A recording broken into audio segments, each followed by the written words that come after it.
उत्तर प्रदेश में नगर निकाय चुनाव करीब आते ही सभी चैनलों की रिपोर्टरों ने नगर निकाय चुनाव का जायजा लेने के लिए क्षेत्रों का दौरा करना शुरू कर दिया है कि किन किन मुद्दों को लेकर प्रत्याशी चुनाव मैदान में लोगों के बीच जा रहे हैं। इसी क्रम में हमारे संवाददाता अरमान खान ने भी जनपद मुरादाबाद की नगर पंचायत अगवानपुर में जाकर आम आदमी पार्टी के प्रदेश उपाध्यक्ष व वार्ड 6 से पूर्व सभासद एडवोकेट जावेद आलम से चुनाव के सिलसिले में कुछ खास बातचीत की। देखिए हमारे संवाददाता अरमान खान की इस खास रिपोर्ट में। सभी क्षेत्रवासियों को मेरा आदाब, जय हिंद। और मैं आपका सभासद advocate Javed Alam, ward number 6, और दोबारा से मैं आपकी दुआओं का तलबगार हूं। दोबारा से अपने वार्ड से चुनाव लड़ रहा हूं पूरे जोश और खरोश के साथ, और आपसे उम्मीद करता हूं कि इंशाल्लाह आप मेरे हाथों को मजबूत करेंगे और दोबारा से मुझे इस क्षेत्र के लोगों की सेवा करने का मौका देंगे। अच्छा, क्षेत्र में निकाय चुनाव चल रहा है, आपने नॉमिनेशन कराया है, किस पद के लिए नॉमिनेशन कराया है आपने? क्योंकि मेरे वार्ड की सीट महिला सीट है, मैंने अपनी माताजी के नाम से आवेदन कराया है, नॉमिनेशन किया है। नफीसा खातून इस बार आपके सेवा में रहेंगी। हालांकि काम सारे मुझे ही देखने हैं, कार्यालय भी मैं देखूंगा, लेकिन माताजी के नाम से पर्चा भरा हुआ है। इससे पहले कोई चुनाव लड़े थे आप? इससे पूर्व मैं सभासद रह चुका हूँ, और उससे पहले मैं छात्र राजनीति में एक्टिव रहा हूँ। हिंदू कॉलेज का चुनाव 2013 में पूरे दमखम के साथ लड़ा था, बट अनफॉर्चुनेटली थोड़ा टाइम कम मिल पाया था, तो मात्र 30-32 वोटों से मैं सेकंड नंबर पे आया था। पिछली बार आप सभासद का चुनाव जीते हैं, उसमें लोगों को कैसा समर्थन मिला है आपको? लोगों ने भरपूर प्यार दिया है, भरपूर सम्मान दिया है, और मैं क्षेत्र के लोगों का आभारी हूँ। उन्होंने एक यंग लड़के को इस कदर अपने प्यार से नवाजा, अपना सहयोग दिया, साथ दिया, और जहाँ मुझे उनकी ज़रूरत पड़ी मेरे साथ खड़े रहे। इसके लिए मैं उनका दिल से आभारी हूँ, उनका धन्यवाद करता हूँ, उनका आभार व्यक्त करता हूँ। आप जो राजनीति क्षेत्र में उतरे हैं, ये क्या सोचकर क्या ख्याल ऐसा दिल में आया जो राजनीति क्षेत्र में उतरे हैं? देखिए, मैं और मेरा जो परिवार है, हम काफ़ी समय से समाज सेवा के क्षेत्र में लोगों की खिदमत कर रहे हैं, और इंशाल्लाह ये काम जारी रहेगा। लेकिन बहुत बार क्या होता था कि हमें लगता था कि अगर समाज सेवा करनी है तो कहीं ना कहीं थोड़ा बहुत राजनीतिक प्रतिनिधित्व हमारा होना चाहिए। तो फिर मन में ख्याल आया कि क्यों ना, जब हम समाज सेवा कर ही रहे हैं तो क्यों ना इसको दूसरे रूप से भी किया जाए, क्योंकि हमें बहुत बार पॉलिटिकल सपोर्ट की ज़रूरत पड़ती है, पॉलिटिकल आइडेंटिटी की ज़रूरत पड़ती है, और पॉलिटिकल सिंबल की ज़रूरत पड़ती है, और पॉलिटिकल अप्रोच भी हमें ज़रूरत पड़ती है।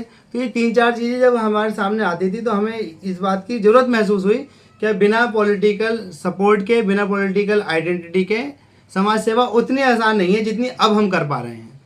राजनीति क्षेत्र में कब से आपने ये कार्य शुरू किया है? राजनीति क्षेत्र में कब से आए हैं? अगर मैं छात्र राजनीति की बात करूं तो सन 2013 में मैं डेब्यू कर चुका हूं राजनीति में। हिंदू कॉलेज का चुनाव लड़ना एक अगवानपुर के लड़के के लिए ये भी अपने आप में बहुत बड़ी उपलब्धि थी कि अगवानपुर जैसे एक छोटे से नगर से जाकर और मंडल के सबसे बड़े डिग्री कॉलेज में कोई लड़का चुनाव लड़ता है और अपने पहले ही चुनाव में प्रभावी तरीके से सेकंड पोजीशन पाता है और सम्मानित तरीके से, और हाँ, बेस्ट प्रत्याशी का अवार्ड भी लेता है। सबसे फेयर चुनाव लड़ा था मैंने, इस बात के लिए मुझे अवार्ड किया गया था कि सबसे फेयर चुनाव लड़ा है बच्चे ने।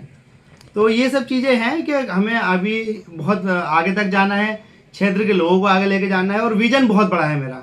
अल्लाह मेरा हौसला, मेरा जोश सलामत रखे। मेरा विज़न बहुत बड़ा है। हमने बहुत जगह देखा है कि जैसे कोरोना का टाइम गुजरा है, उसमें आपने जो गरीब लोग थे उसमें उनकी आर्थिक मदद की है, खाने के लिए उन्हें राशन पहुंचाया है।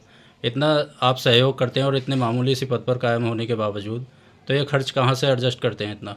देखिए, अल्लाह ने मुझे बहुत नवाजा है। मैं सभासद के अलावा एक सम्मानित अधिवक्ता भी हूँ, और अल्लाह मेरी वकालत बहुत अच्छी चल रही है। मैं चाहता हूँ जो भी लड़के इस फील्ड में आ रहे हैं, अल्लाह उन्हें सबको नवाजे।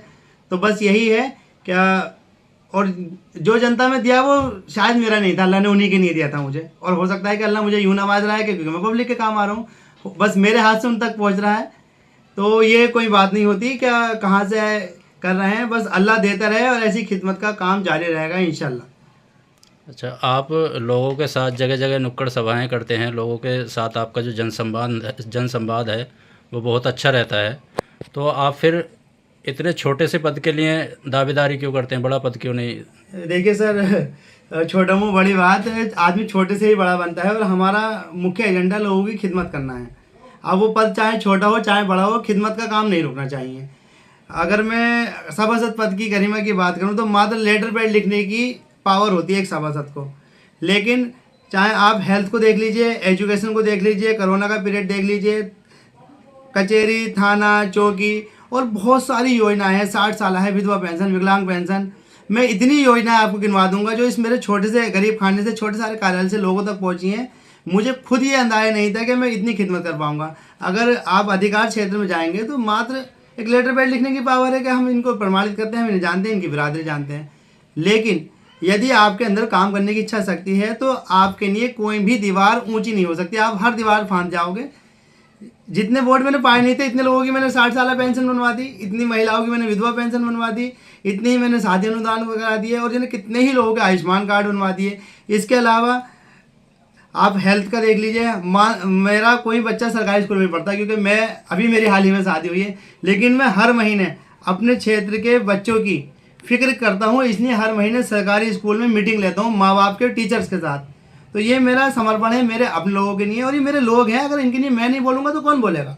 मेरे लोग, मुझे अपने लोगों से प्यार है, अपने क्षेत्र के लोगों से प्यार है। अगर इसमें मैं ही नहीं बोलूँगा तो कौन बोलेगा? तो मैं इसकी पूरी फिक्र करता हूँ। हर महीने नागा नहीं, और हर महीने मैं सरकारी स्कूल में देखता हूँ कितनी पढ़ाई हुई है, बच्चे क्या खा रहे हैं, कहाँ बैठ रहे हैं, साफ़ सफाई है कि नहीं है। और सबसे बढ़िया निजाम, मैंने बच्चों की जो माएँ हैं उन्हें स्कूल का मैनेजमेंट करा दिया है। भाग दौड़ करके SMC बनवा दी है, स्कूल मैनेजमेंट कमेटी, जो स्कूल का सारा प्रबंध वहाँ का स्टाफ ने देख के बच्चों के माँ बाप देख रहे हैं। ये अपने आप में उपलब्धि है। अब किन मुद्दों को लेकर क्षेत्र में चुनाव की तैयारी कर रहे हैं? देखिए, अभी नई नगर पंचायत थी, हम भी नए थे, और कहीं ना कहीं हमारा तालमेल जो हमारे यहाँ के नगर अध्यक्ष थे उनसे नहीं बैठ पाया। मेरे वार्ड में बहुत अभी विकास होने से बाकी रह गया है, उन कार्यों को कराना है। बहुत सारी ऐसी योजनाएं हैं जो लोगों के दस्तावेज में कमी होने के कारण नहीं पहुँच पाती। पिछले 5 साल से कम मैं ये सेटिस्फाइंग आंसर आपको दे पा रहा हूँ कि मैंने कम से कम लोगों के दस्तावेज, सबसे पहला जो काम था दस्तावेज ठीक कराए। लोगों के आधार कार्ड में दिक्कत थी, पहचान पत्र नहीं थे, एक परिवार में 4-4, 6-6 नाम थे, मतलब नामों में गड़बड़ थी, उस सबको कराया। अब जो हमारा अगला स्टेप है वो लोगों को उसका लाभ दिलवाना है। अभी आप यंग हैं, युवा हैं, इससे आगे भी राजनीति का दौर जारी रहेगा आपका? देखिए, लोग इसको राजनीति कहते हो, मैं तो इसको समाज सेवा कहता हूँ। और अल्लाह मेरा हौसला सलामत रखे, जनता का प्यार दुलार ऐसे ही मिलता रहे। बहुत आगे जाना है, क्षेत्र को बहुत आगे लेकर जाना है, और इंशाअल्लाह ये खिदमत का और सेवा का जो कार्य है चलता रहे। भारत बनेगा महान भारत। हमारे चैनल के माध्यम से क्षेत्र की जनता से कोई अपील? देखिए, अभी चुनाव चल रहा है। एक तो किसी भी प्रत्याशी के बारे में कोई गलत अफवाह ना उड़ाएं, और शिक्षित, सक्षम, सभ्य प्रत्याशी को वोट दें, फेयर चुनाव करें, और अधिक से अधिक मतदान करें, ताकि हमारा लोकतंत्र मजबूत हो और अच्छे लोग चुनकर राजनीति में आएँ और सेवा करें जनता की।